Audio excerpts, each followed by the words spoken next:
हम सभी के जीवन में कुछ आदतें होती हैं जो हमें आगे बढ़ने से रोकती हैं। चाहे वह गुस्सा हो, आलस्य या छोटी छोटी बातों पर चिंता करना, ये आदतें हमारी प्रगति में बाधा बनती हैं। कई बार हम जानते हैं कि ये आदतें हमें नुकसान पहुंचा रही हैं, लेकिन उनसे छुटकारा पाना आसान नहीं होता। गलत आदतों से छुटकारा पाने के लिए सबसे पहले हमें यह पहचानना जरूरी है कि कौन सी आदतें हमारे जीवन में नकारात्मक प्रभाव डाल रही हैं। इसके बाद हमें उन आदतों को सुधारने की दिशा में धैर्य, समर्पण और निरंतर प्रयास करने की आवश्यकता होती है। परिवर्तन कोई रातों रात नहीं होता, लेकिन सही दिशा में छोटे छोटे कदम हमें सफलता की ओर ले जाते हैं। तो नमस्ते दोस्तों, आपका हमारे चैनल पर दिल से स्वागत है। तो समय न गवाते हुए वीडियो को शुरू करते हैं। बहुत समय पहले की बात है। एक विशाल और समृद्ध राज्य पर राजा धीरेंद्र का शासन था। राजा धीरेंद्र बुद्धिमान और साहसी थे, लेकिन उनकी एक आदत ने उनकी प्रतिष्ठा और शासन में कठिनाइयां उत्पन्न की। वह आदत थी उनका गुस्सा। राजा को छोटी छोटी बातों पर भी इतना गुस्सा आता था कि वे अपनी नाराजगी का इजहार कठोर निर्णयों के रूप में कर देते। उनकी इस आदत ने उनकी प्रजा और राज्य के अधिकारियों के बीच भय का माहौल बना दिया था। राजा का बचपन शांत और सुखमय बीता था, लेकिन जब वह युवावस्था में आए तो कई चुनौतियों का सामना करना पड़ा। उनकी मां ने छोटी उम्र में ही उनका साथ छोड़ दिया था और पिता का व्यवहार कठोर था। राजमहल के वातावरण में पले बढ़े धीरेंद्र को अनुशासन सिखाया गया, लेकिन भावनात्मक समझ का अभाव था। अपने गुस्से के पीछे छिपी पीड़ा को राजा कभी समझ नहीं पाए। राजा धीरेंद्र ने छोटी उम्र से ही राजकाज में दिलचस्पी दिखाई थी। जब उनके पिता ने उन्हें राज्य की कुछ जिम्मेदारियां सौंपीं, तो उन्होंने पहले कुछ वर्षों में बेहतरीन तरीके से उन जिम्मेदारियों का निर्वाह किया। लेकिन जैसे जैसे चुनौतियां बढ़ती गईं, उनका गुस्सा भी बढ़ता गया। किसी भी समस्या या असफलता पर वे अपना संयम खो देते और बिना सोचे समझे कठोर निर्णय लेने लगते। राजा की इस आदत से राज्य के मंत्रीगण और अधिकारीगण बहुत परेशान हो गए थे। राजा के सामने कोई भी अपनी बात कहने से डरने लगा था, क्योंकि उन्हें डर था कि राजा गुस्से में आकर कुछ कठोर निर्णय ले सकते हैं। धीरे धीरे यह बात पूरे राज्य में फैल गई कि राजा धीरेंद्र एक क्रोधी और असंयमी व्यक्ति हैं। लोग उनसे मिलने से कतराने लगे और राज्य के कई महत्वपूर्ण कार्य अधूरे रहने लगे।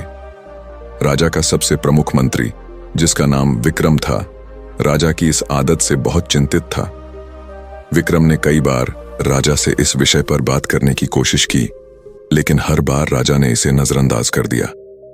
विक्रम ने सोचा कि अगर राजा इसी तरह अपनी गुस्से की आदत को बढ़ावा देते रहेंगे तो एक दिन राज्य का पतन हो सकता है। विक्रम ने एक दिन हिम्मत जुटाकर राजा से बात की। महाराज, आपकी बुद्धिमत्ता और साहस का तो पूरा राज्य सम्मान करता है, लेकिन आपकी गुस्से वाली आदत से राज्य को नुकसान हो रहा है।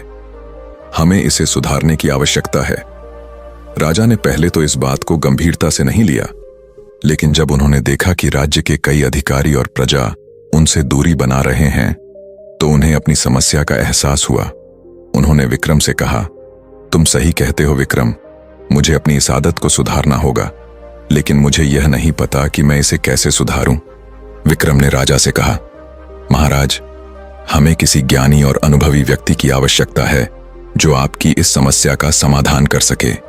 हमारे राज्य के राजगुरु अच्युतानंद जी बहुत विद्वान और ज्ञानी हैं।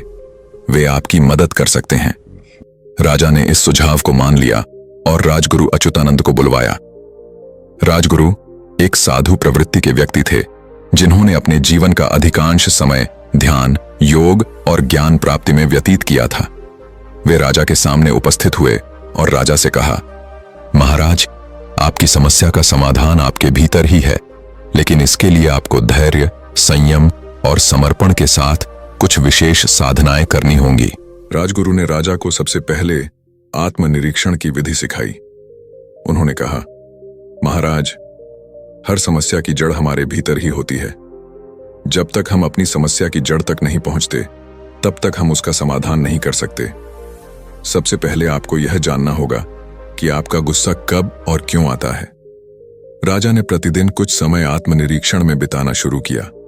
वे अपने दिन भर की घटनाओं को याद करते और सोचते कि किस समय उन्हें गुस्सा आया और उसका कारण क्या था।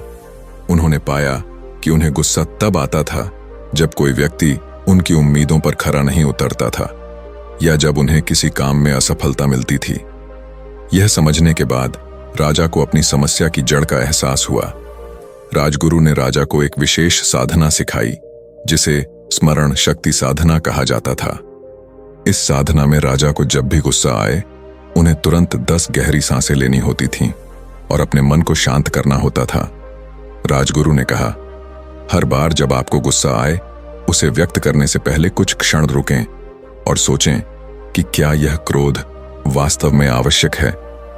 पहले कुछ दिनों में राजा के लिए यह साधना कठिन साबित हुई क्योंकि उनकी गुस्से की आदत बहुत गहरी थी, लेकिन उन्होंने हार नहीं मानी और लगातार इस अभ्यास को करते रहे।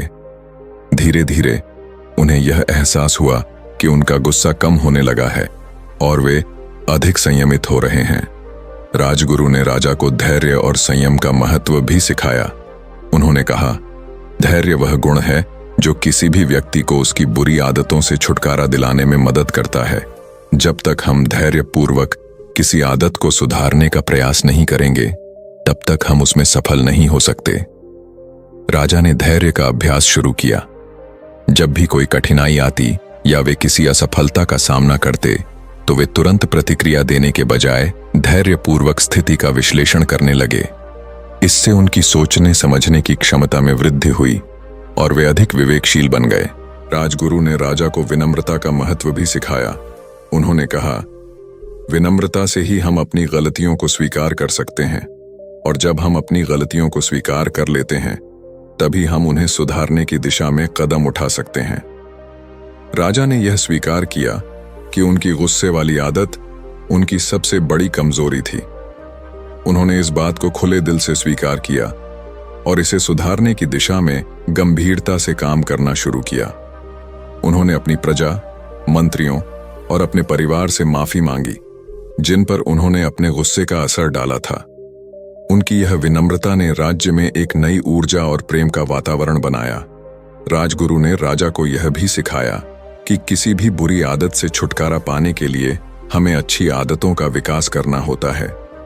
उन्होंने कहा, आपका गुस्सा एक बुरी आदत है और इसे हटाने के लिए आपको शांत और संयमित रहना सीखना होगा। इसके लिए आपको प्रतिदिन ध्यान और योग का अभ्यास करना होगा। राजा ने ध्यान और योग का नियमित अभ्यास शुरू किया। इससे उनके मन को शांति मिलने लगी और उनकी सोचने समझने की शक्ति बढ़ने लगी। धीरे धीरे उनकी गुस्से वाली आदत कम होती गई और वे एक शांत, संतुलित और धैर्यवान व्यक्ति बनते गए। इस प्रकार राजा धीरेंद्र ने राजगुरु अच्युतानंद के मार्गदर्शन में अपने गुस्से की आदत से छुटकारा पाया। तो दोस्तों, ये वीडियो आपको कैसी लगी? अगर ये वीडियो आपको थोड़ी भी पसंद आई हो तो वीडियो को लाइक और चैनल को सब्सक्राइब जरूर कर देना। तो मिलते हैं अगली वीडियो में। तब तक के लिए धन्यवाद।